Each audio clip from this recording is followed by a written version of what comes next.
आराध्य प्राण प्रिय श्री प्रिया प्रीतम जो समस्त सहचरी वृंद खग मृग पशु पंछी तरुलता श्री यमुना रस रानी रजरानी समस्त ब्रजवासी परिकर के चरणों में कोटिशाह प्रणाम, कोटिशाह नमन, नमस्कार। प्रतिपल आयु नष्ट हो रही है, हमारी श्वासें गिनी चुनी है और वो एक एक श्वास कम हो रही है।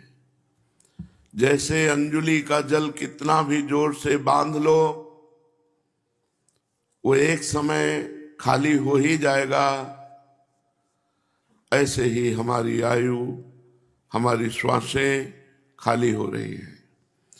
जैसे पत्ते में लटका हुआ बूंद एक समय टूटकर गिर ही जाएगा, ऐसे ही हमारी आयु पूर्ण होते ही ये शरीर नष्ट हो जाएगा।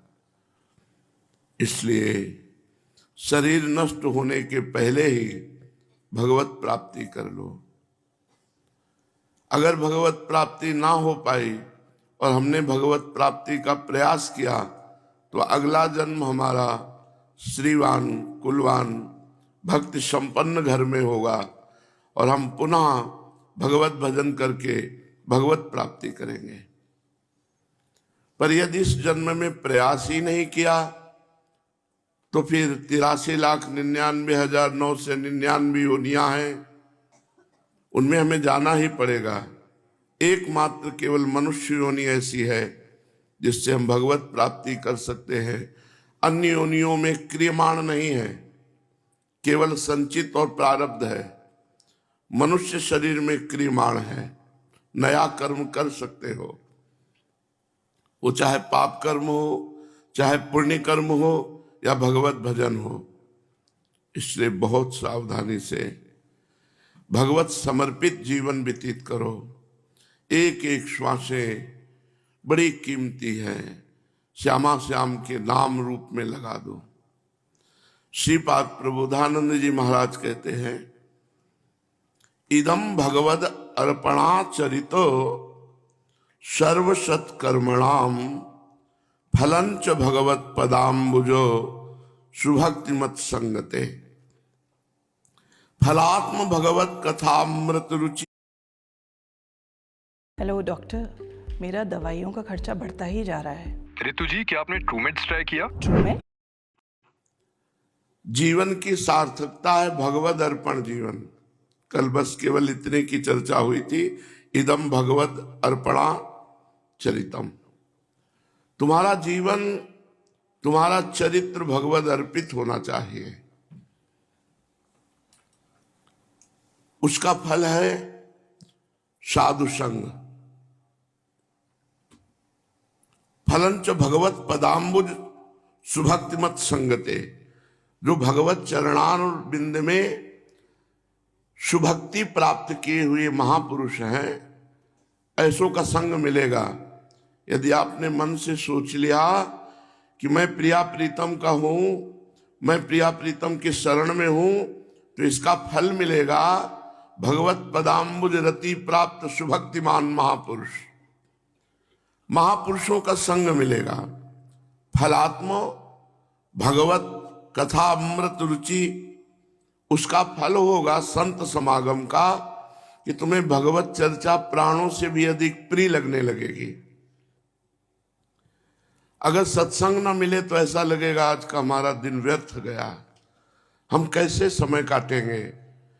सत्संग के लिए नशा हो जाए, रुचि हो जाए, आसक्ति हो जाए, वो कैसे होगी?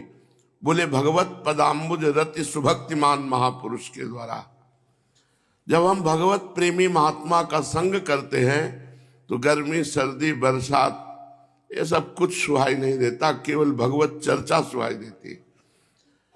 सत्य कहते हैं, हृदय उस दिन हमारा बहुत व्यथित हुआ जब हित धाम में वर्षा हो रही थी और सब संत बैठे कथा सुन रहे थे। आप लोग जो पुराने हैं उनको याद होगा कि ठंडी है, वर्षा हो रही और ज्यों के त्यों सब कोई टस से मस रही।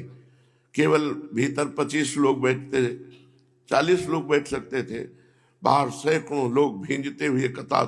तब ये आया था कि हृदय में भगवान कभी ऐसी व्यवस्था हो जाए कि श्रोताजन भगवत चर्चा सुन सके। तो ऐसे कुछ सुहृद जन, जो वास्तविक सुहृद जन है, उन्होंने अपने जीवन की कमाई लगाई। ऐसा ये नहीं हुआ कि दान चंदा से बना हो ये, नहीं, उन्होंने अपना सर्वस्व न्यौछावर कर दिया, जीवन अर्पित कर दिया, सब कुछ अर्पित कर दिया। ऐसे ऐसे भावुक भक्त हुए।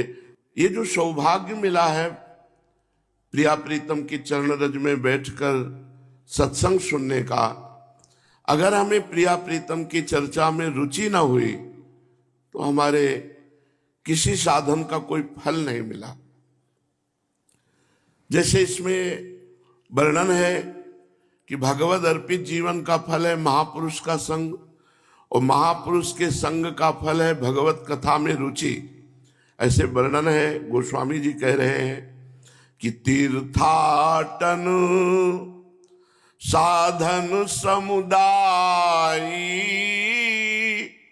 जोग विराग ज्ञान निपुणाई,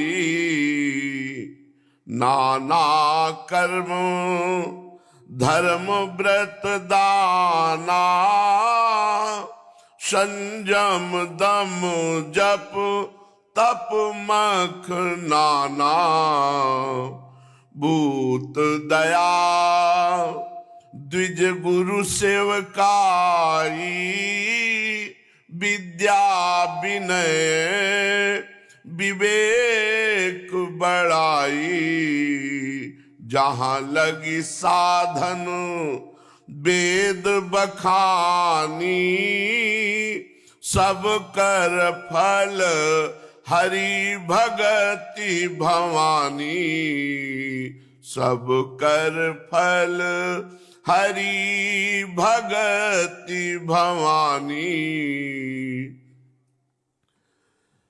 तीर्थाटन, विविध तीर्थों का नियम पूर्वक अवगाहन करना, उसका फल क्या हुआ? बोले भगवत प्राप्ति की साधना में रुचि, जिज्ञासा, कैसे भगवत प्राप्ति हो, कौन सा मार्ग है, विविध साधना, योग, वैराग्य, ज्ञान, निपुणता, नाना कर्म धर्म व्रत